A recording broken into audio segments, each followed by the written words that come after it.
நிறைய பேர் இந்த காமெடிக்காக தினந்தோறும் இந்த கேலண்டரை பார்த்து வசனம் வாசிக்க கூடாதுன்றதுக்காக சில கதைகளை சொல்ல நீங்கள் நிறைய வாட்டி கேட்டிருப்பீங்க. நான் கூட 2 முறை சொல்லியிருக்கேன்னு நினைக்கிறேன். கேலண்டரில் பார்த்து வசனம் வாசிக்கும் போது ஒரு வசனத்தை என்ன செய்ய முடியாது. அந்த வசனத்தை அப்படி வாசித்துட்டு போகிறதுனால உங்களுக்கு ஒரு ஆசீர்வாதமும் ஒரு நன்மையும் இல்லை. அல்லேலூயா. அதான் ஒருத்தர் அவசரமாக எடுத்து என்ன செஞ்சாராம், வேதத்தை திரும்பினாராம். உடனே யூதாஸ் காரியத்தை செய்த நற்கிரியைகளை அவர் கண்டார், நான்று கொண்டு செத்தானா. அடுத்த வசனம் போவான்னு வரும்போது என்ன செய்தாராம், நீயும் போய் அப்படியே செய்வதை துரிதமாய். அப்போ ஆண்டவர் என்ன செய்யறாரு, போய் சாவ சொல்றாரா.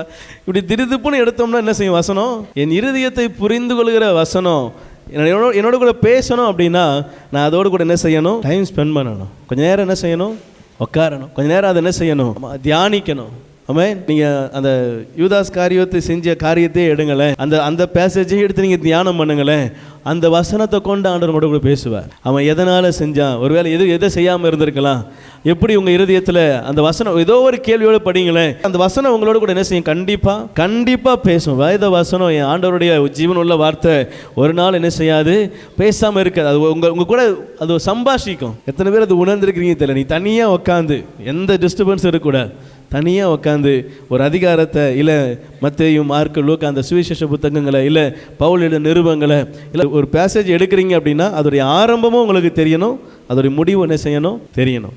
மத்தேயு எடுக்கிறீங்க அப்படின்னா அது மத்தேயுல ஒரு அதிகாரம் மட்டும் முடியாது, 1, 2, 3 வரைக்கும் ஒரு கண்டினியூவாக இருக்கணும். அப்போ அந்த 3 அதிகாரம் வரைக்கும் என்ன செய்யணும், வாசித்து 3 அதிகாரத்தையும் தியானம் பண்ணணும். அப்போ தான் அந்த அதிகாரத்தில் கர்த்தர் சொல்ல வருகிற முழுசையும் உங்களுக்கு என்ன செய்ய முடியும், புரிந்து கொள்ள முடியும். ஆமென். அப்போ வசனத்தை நீங்கள் அதை வாசித்து தியானம் பண்ணீங்கன்னா அந்த இருதயத்தில் உங்களோட கூட என்ன செய்யும், ஆண்டவர் உங்களோட கூட சம்பாஷிப்பார், உங்களோட கூட இடைப்படுவார். என்ன செய்யணும், ஏன் இப்படி, ஏன் இது நடந்துச்சு, அப்போ நான் என்ன செய்யக்கூடாது, நான் என்ன செய்யணும், எங்கே நிற்கணும், எதை செய்யணும், எந்த வார்த்தையை பேசணும், இது எல்லாவற்றையும் என்ன செய்யும், என்னோட கூட அது இடைப்படுகிறதா இருக்கிறது. அல்லேலூயா. வசனம் தான் என் நம்பிக்கை. ஆமென். இந்த வசனத்தின் மூலமா தான் ஆண்டவர் என்னை நம்பிக்கை ஊட்டுகிறவரா இருக்கிறார். இந்த வசனத்தை வச்சு தான் என்னை தேற்றுகிறவரா இருக்கிறார். இந்த வார்த்தையை வச்சு தான் என்னை எழுப்புகிறவரா இருக்கிறார்.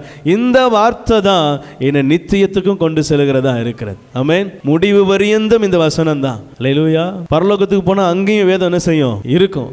ஆமென். ஆண்டவர் இந்த பூமியிலே இது ஒழியாதுன்றாரு, அங்க இல்லாம இருக்குமா, அங்க நிச்சயம் என்ன செய்யும், வசனம் துணிச்சு கொண்டே இருக்கும். பரலோகம் முழுசும் என்ன செய்யும், வார்த்தை துணிக்கும், கீத வாத்தியங்கள் துணிக்கும், பாடல் ஆராதனை துணிக்கும், ஆராதனை என்ன செய்யும் நடக்கும், பரிசுத்தர் ஒரு பக்கம் துதிக்கும்.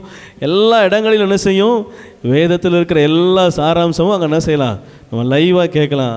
ஆனால் இங்கே நீங்கள் வேதத்தை பார்த்தா தான் என்ன செய்ய முடியும், அது உங்களோடு கூட என்ன செய்யும், பேசும். அல்லேலூயா.